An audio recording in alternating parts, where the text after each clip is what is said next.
So this effort will seem incredibly easy for most runners because they're used to working way above their aerobic zone, well into anaerobic territory.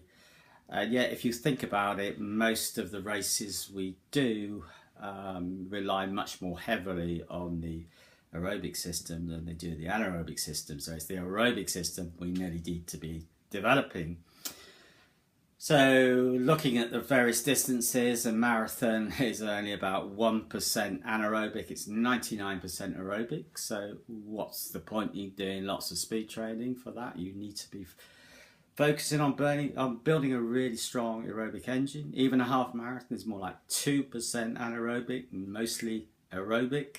So the same thing applies. And even a 5K is something like 12% anaerobic only, but still 88% aerobic.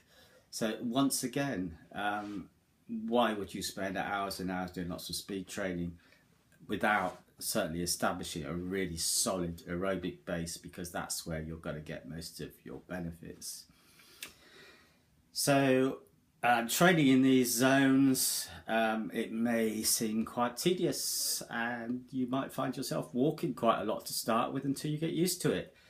But what tends to happen is that as your aerobic fitness improves, you're able to go faster and faster at the same heart rate. And this is a sign of developing aerobic fitness. Alongside the training element, though, you also need to consider the nutritional aspects of the aerobic base building component. So eating a diet high in processed carbohydrates, relying on sugar for fuel, will not develop your aerobic system. That goes hand in hand really with anaerobic training. When you're anaerobic training, you're craving a lot more sugars and carbohydrates to fuel that high intensity.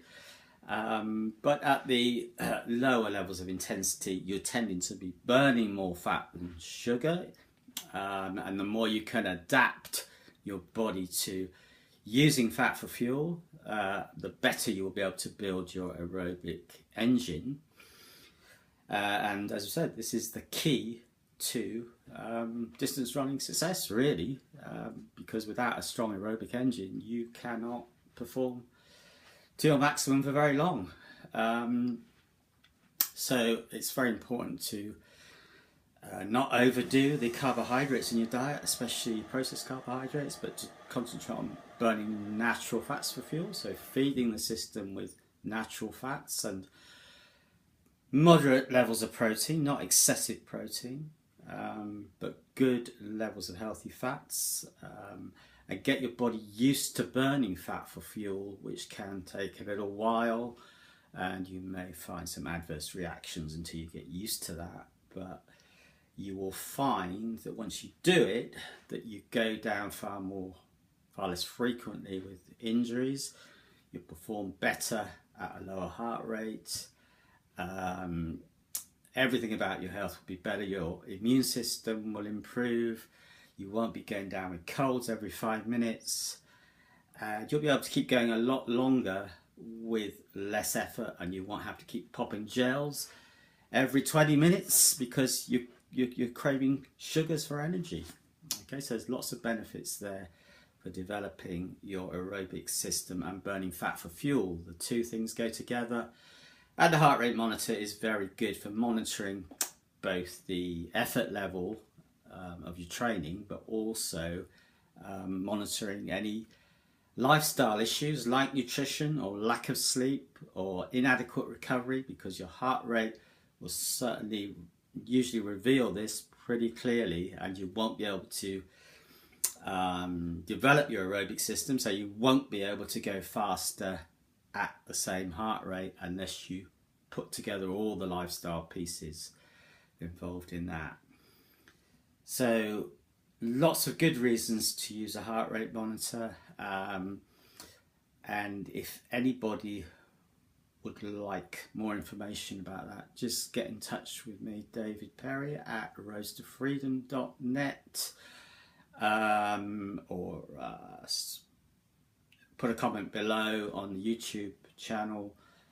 Please subscribe to the channel so you get more informative videos like this one.